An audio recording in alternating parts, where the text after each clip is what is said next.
आम आदमी पार्टी के नेता के एक महिला मुख्यमंत्री आपसी कैसे सबसे पहले तो मैं आपके चैनल के माध्यम से उनको बधाई देना चाहूंगी, कांग्रेचुलेट करना चाहूंगी।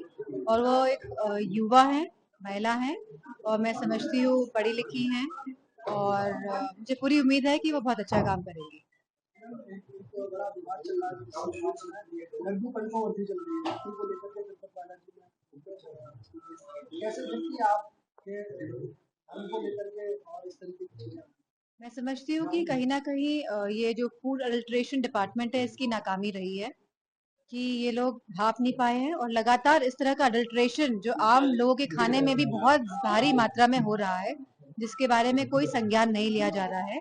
और मैं समझती हूँ कि जो ये हमारा फूड अडल्ट्रेशन डिपार्टमेंट है, इसको पूरी तरह काम करना चाहिए, और ये जांच बिठानी भी चाहिए। जिस तरह आप बता रहे हैं कि तिरुपति बालाजी के लड्डू में जो अडल्ट्रेशन का मामला आया है, तो ये बहुत ही नाजुक मामला भी है, क्योंकि कहीं ना कहीं ये हमारे श्रद्धा से जुड़ा हुआ मामला है। और इसी तरह की बात हमारे वृंदावन में भी सुनने को मिली है, जहाँ पे सही किस्म का खोए का इस्तेमाल नहीं हो रहा है, या उसमें भी मिलावट हो रही है।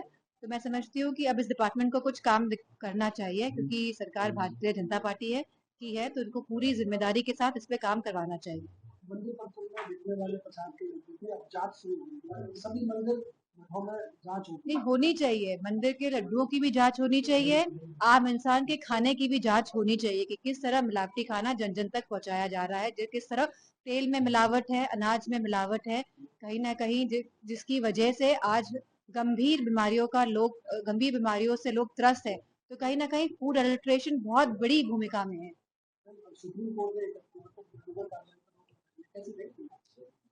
मैं समझती हूँ कि बुलडोजर जो लोग चला रहे थे, हम जानते हैं कि मैनपुरी में भी बुलडोजर लेकर आए थे, और किस तरह मैनपुरी के जो सभी लोगों ने एक साथ मिलकर इस बुलडोजर को वापस भेजने का काम किया। तो कहीं ना कहीं जहाँ सुप्रीम कोर्ट में इसमें रोक लगाई है, तो ये बुलडोजर चलाना अपने आप में ही असंवैधानिक है, अपने आप में ही यह कानून के विरुद्ध है।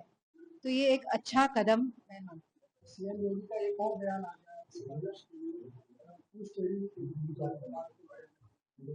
मैं समझती हूँ जब से उत्तर प्रदेश के चुनाव के परिणाम आए हैं, तो कहीं ना कहीं जो भारतीय जनता पार्टी के लोगों में एक टीस है, कहीं ना कहीं वो बड़े ही मायूस हैं, और अपनी इस तरह की बातें करके मैं समझती हूँ कहीं ना कहीं अपनी नकारात्मकता को दिखा रहे हैं।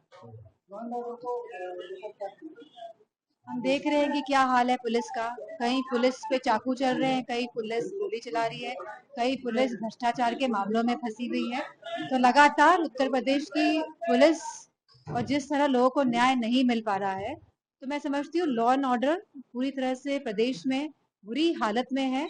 और खाली बुलडोजर दिखाने से या चलाने से मैं समझती हूँ ये एक तरह का परसेप्शन या एक तरह की धुंध लोगों के बीच में ऐसी बनाना चाहते हैं कि कानून व्यवस्था चरम अच्छी है, लेकिन पूरी तरह से कानून व्यवस्था ध्वस्त है। महिलाओं की सुरक्षा का मामला हो, चाहे हमारे अति पिछड़े पिछड़े दलित समाज के लोगों के जो अत्याचार लगातार बढ़ रहे हैं, और जिस तरह एनसीआरबी के आंकड़े आए हैं, हमें देखने को मिलेगा कि लगातार आंकड़े के हिसाब से उत्तर प्रदेश में महिलाओं के साथ, हमारे पिछड़े भाइयों के साथ, अति पिछड़े भाइयों के साथ, हमारे एससी एसटी समाज के साथ किस तरह लगातार अपराध बढ़ते हुए दिखाई दे रहे हैं।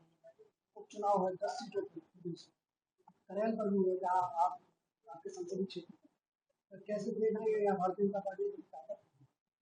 नहीं, अच्छी बात है कि ताकत झोंकेंगे, क्योंकि पूरे सियासत, पूरी मशीनरी, अधिकारी सब इन्हीं के हाथ में। हमने देखा कि किस तरह बीएलओ जाति विशेष के हटाया जा रहा है, किस तरह अधिकारी जाति विशेष को हटाया जा रहा है, पुलिस वाले जाति विशेष को हटाया जा रहा है।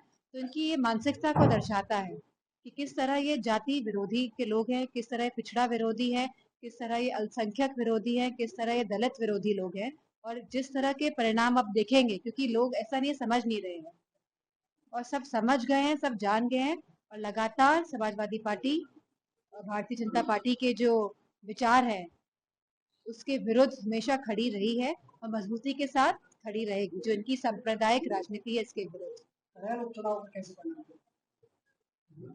अच्छे रहेंगे। अखिलेश जी यहाँ से इस्तीफा देंगे तो निश्चित रूप से समाजवादी पार्टी के लिए मैं समझती हूँ पूरा करेल, पूरी मैनपुरी, पूरा इटावा, पूरा फिरोजाबाद, पूरा एटा, जितने भी जिले आसपास के सब चाहते हैं कि बदलाव आए। सब चाहते हैं कि अब प्रदेश और पूरे हमारे जो सांसद क्षेत्र हैं लगे हुए उस सब में विकास हो, सड़कें बने, गांव गांव तक